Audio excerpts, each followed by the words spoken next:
안녕하세요. 홍현필 변호사입니다. 오늘은 파산면책 황당사건 두 번째 케이스를 소개합니다. 사안은 다음과 같습니다. 법인 주식회사 운영 시 수협은행에서 사업자금을 차입하고 채무자는 대표이사로 연대보증을 섰습니다. 관제인이 기록을 살펴보니 회사에 대한 판결문은 존재하고 위 판결문 채권을 자산관리 대부회사에 채권 양도를 했습니다. 판결로 확정된 채권은 10년간 행사할 수 있는데 이미 회사는 망해서 아무런 자산이 없는 상태였으므로 부실 채권화되고 말았습니다.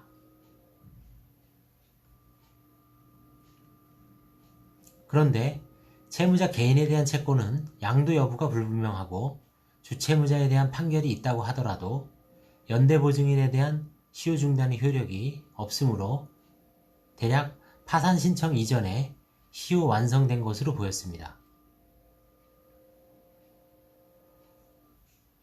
그런데 채무자는 불안하겠지요. 파산 신청하면서 슬쩍 채권자 목록에 7년 전 국민카드 채무 약 1200만원 있다고 기재하였고 연대보증한 자산관리 대부 채권은 채무액이 약 4억 5천만원이었습니다.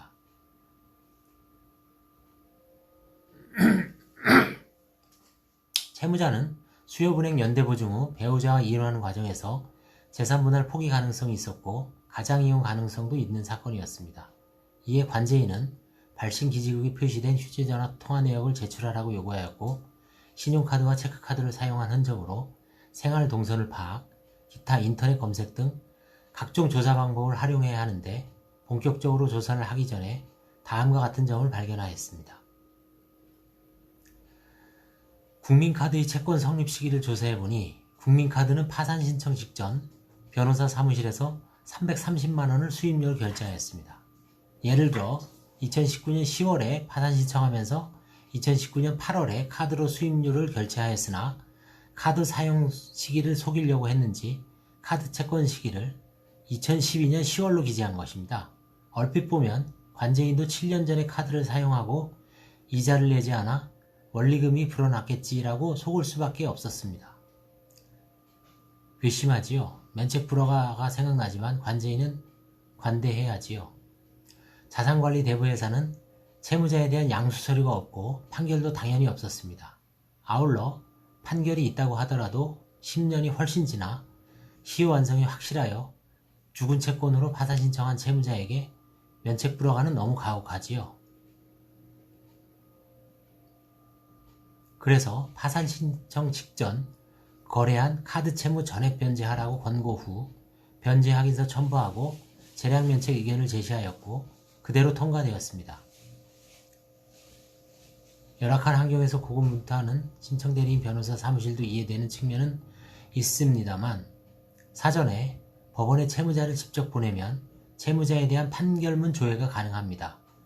또한 상사시효 5년을 검토하였으면 파산 면책 신청보다는 채무 부존재 확인이수로 충분히 이길 수 있었으나 소송물 가액이 높으므로 인지대가 200만원이 넘고 수임료도 최소 수백만원을 받을 것이므로 채무자는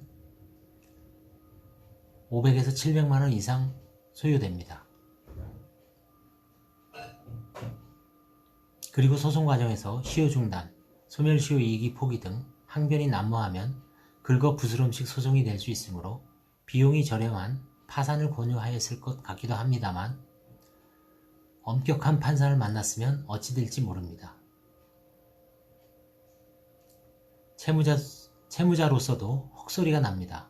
면책받으러 왔다가 부존재가 어떻고 시효가 어떻고 도대체 알아듣지 못하는 용어로 이럴 때 아주 쉽게 그냥 갖고 와라.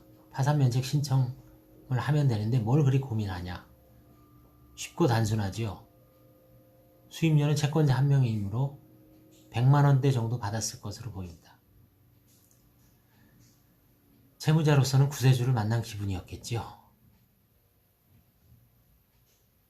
최종적으로 채무자가 채권자에 대한 채권의 존부가 불확실하여 사전에 채무부존재 소송을 통하여 판결을 받고 승소하면 파산 면책 신청을 할 필요가 없고 패소하면 그때 가서야 파산 면책 신청으로 구제받을 수 있는 사건인데 이런 사건이 실무상 간혹 등장합니다. 과거에도 미용실을 동업했는데 물주와 깍세가 이익을 나누기로 하고 점포를 늘리면서 중국으로 진출하는 문제, 미용기구 수입 및 생산 공장 설립, 공장 부지 설립 등 원대한 꿈을 안고 수억 원을 투자했으나 결국 실패하였습니다. 이럴 때 사전에 민형사 문제를 해결하지 않고 잠재된 상태에서 채무자가 바로 파산 신청을 하자 채권자는 모든 수단을 동원하여 파산 절차에서 이의를 제기하여 재판부와 관제인이 1년 이상 고생했던 사건이 있었습니다. 이런 경우에도 먼저 채무자로서는 민사소송을 통해 채무부존재 확인 청구를 하는 등 권리의 존부와 범위를 확정받았으면 파산 절차에서 필요 이상의 소무적 논쟁을 줄일 수 있었을 것입니다.